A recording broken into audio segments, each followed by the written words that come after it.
Iran में Israeli और अमेरिकी सेना लगातार हमले कर रही है। ईरान के सनंदज शहर के रिहायशी इलाकों में इजरायल और अमेरिका ने मिसाइलों से हमला किया। इस हमले में कम से कम 2 लोगों की मौत हो गई, जबकि कई लोग जख्मी हैं। अमेरिकी और इजरायली सेनाओं ने घनी आबादी वाले इलाकों को टारगेट किया। 6 मिसाइलें यहां गिराई गई।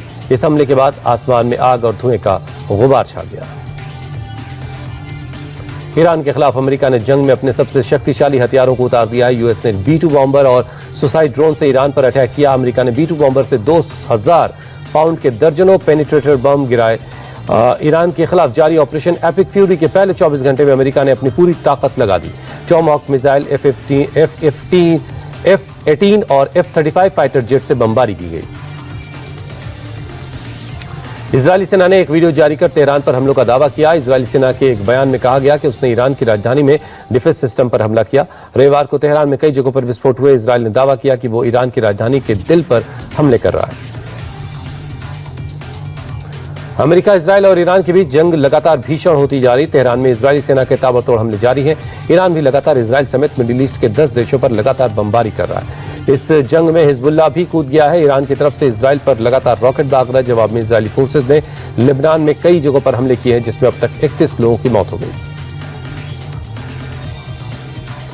मिडिल ईस्ट में छिड़ी जंग और तेज हो गई है। इस बीच अमेरिका को कुवैत में बड़ा नुकसान हुआ। कुवैत में अमेरिका का फाइटर जेट F-15 क्रैश हो गया। हालांकि पायलट सुरक्षित निकलने में कामयाब रहा। पैराशूट के जरिए पायलट ने अपनी जान बचाई। अमेरिका ने इसे फ्रेंडली फायर में प्लेन क्रैश बताया। कुवैत ने दुश्मन देश के ड्रोन्स को भी आसमान में ही मार गिराया। ईरान लगातार कुवैत में अमेरिकी ठिकानों को टारगेट कर रहा है। ईरान युद्ध में अमेरिका को बड़ा झटका लगा है। अमेरिका का इजरायल के हमले के बाद ईरानी सेना के पलटवार में आर्मी के 3 जवानों की मौत हो गई। ईरान के हमलों में अमेरिकी सेनाओं की मौत पर यूएस के प्रेसिडेंट ट्रंप ने कहा, ईरान संघर्ष समाप्त होने से पहले इसमें और भी सैनिकों की जान जा सकती है। ईरान के खिलाफ जंग में अमेरिकी सैनिकों के मारे जाने पर ट्रंप पूरी तरह बौखला गए। ट्रंप ने साफ कहा कि अब ईरान के खिलाफ जंग और बढ़ेगी। युद्ध 5 हफ्ते तक चलेगा। इससे पहले ट्रंप ने कहा था कि जंग करीब 4 हफ्ते चलेगी, लेकिन अब उन्होंने कहा है कि ये लड़ाई 4 नहीं 5 हफ्ते तक चलेगी। जब तक जंग में मारे गए हमारे लोगों की मौत का बदला नहीं लिया जाएगा, तब तक ईरान के खिलाफ जंग जारी रहेगी। ईरान के खिलाफ जंग को लेकर अमेरिकी राष्ट्रपति डोनाल्ड ट्रंप ने बड़ा दावा किया। राष्ट्रपति ट्रंप ने नेवी हेडक्वार्टर को तबाह करने का दावा किया। सोशल मीडिया ट्रुथ पर ट्रंप ने पोस्ट कर कहा, अमेरिकी सेना ने ईरान के नेवी हेडक्वार्टर को उड़ा दिया है। साथ ही ईरान के 9 शिप्स को भी तबाह कर दिया गया। वहीं आज शाम 6:30 बजे अमेरिकी रक्षा मंत्री जंग को लेकर के प्रेस कॉन्फ्रेंस करेंगे। पाकिस्तान के कराची में अमेरिकी दूतावास पर प्रदर्शन के दौरान हिंसक झड़प हो गई। प्रदर्शनकारियों और सुरक्षा बलों के बीच हुई इस झड़प में 35 लोगों की मौत हो गई, कई लोग जख्मी हैं। हालांकि पाकिस्तानी मीडिया मरने वालों की संख्या ज्यादा बता रही है। प्रदर्शनकारियों ने अमेरिकी दूतावास पर धावा बोलने की कोशिश की थी, जिससे सुरक्षा बलों ने नाकाम कर दिया। पश्चिम एशिया में चल रहे संघर्ष के बीच पीएम मोदी की अध्यक्षता में कैबिनेट कमेटी ऑन सिक्योरिटी की बैठक हुई।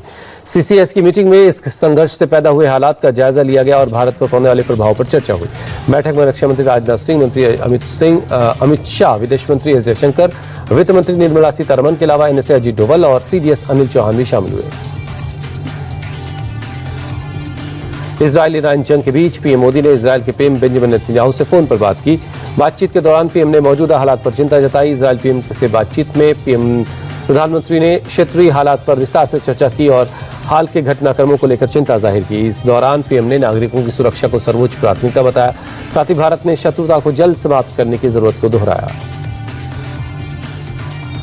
इजरायल और ईरान के बीच चल रही जंग के बीच देश में भी कई उड़ानें रद्द हुई, जिसकी वजह से यात्रियों को काफी परेशानी का सामना करना पड़ा। दिल्ली और मुंबई समेत कई बड़े शहरों में एयरपोर्ट पर यात्री फंसे हैं। हालांकि एयरलाइन कंपनियों की तरफ से उड़ानों के बारे में समय समय पर जानकारी दी जा रही है। यात्रियों से यह भी कहा गया कि एयरपोर्ट पर आने से पहले अपनी फ्लाइट का स्टेटस घर पर जरूर चेक कर लें।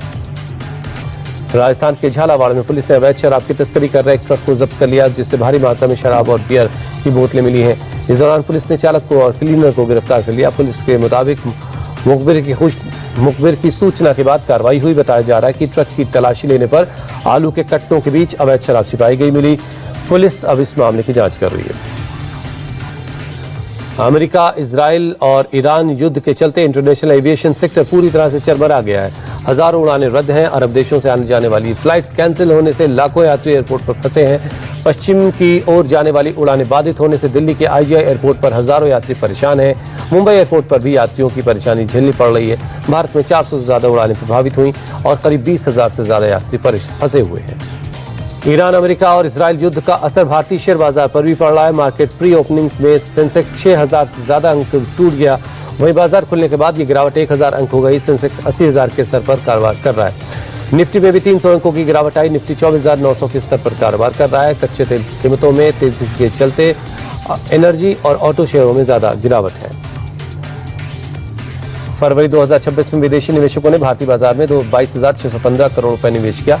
पिछले 17 महीने में विदेशी निवेश ने फरवरी में सबसे ज्यादा शेयर खरीदे। 3 महीने की भारी बिकवाली के एफपीआई ने शेयर बाजार में वापसी की है। भारत यूएस ट्रेड डील और मजबूत और अर्निंग्स के चलते विदेशी निवेशकों ने पैसे लगाए हैं। तीसरी तिमाही में कंपनियों के मुनाफे में ग्रोथ के चलते निवेश और बढ़ा है। देश की टॉप 10 कंपनियों में से 9 की वैल्यू 2.18 लाख करोड़ रुपए घट गई है। भारतीय एयरटेल की वैल्यू सबसे ज्यादा घटी। एयरटेल का मार्केट कैप 55,852 करोड़ रुपए घटकर 10.71 लाख करोड़ पर आ गया। एचडीएफसी बैंक की मार्केट वैल्यू 37,580 करोड़ घटकर 13.65 लाख करोड़ पर आ गई। बीते हफ्ते से हिंदुस्तान यूनिलीवर की वैल्यू बढ़ी है। एचयूएल का मार्केट कैप 5,462 करोड़ रुपए बढ़कर 5.49 लाख करोड़ रुपए पर पहुंच गया है। T20 वर्ल्ड कप के सेमीफाइनल में पहुंचा भारत। डू एंड डाई के मैच में टीम इंडिया ने वेस्टइंडीज को 5 विकेट से मात दी। 196 रन का टारगेट पीछा करने उतरी भारतीय टीम ने 41 रन पर अपने 2 विकेट गंवा दिए थे। वेस्टइंडीज के खिलाफ विकेटकीपर और बल्लेबाज संजू सैमसन ने संकट मोचन बनकर मैच से निकाला। संजू सैमसन ने 97 रनों की नाबाद खेली और टीम को मैच जिताया। अपनी तूफानी पारी में संजू ने 12 चौके 4 छक्के जड़े। अब 5 मार्च को इंग्लैंड और भारत के बीच दूसरा सेमीफाइनल खेला जाएगा।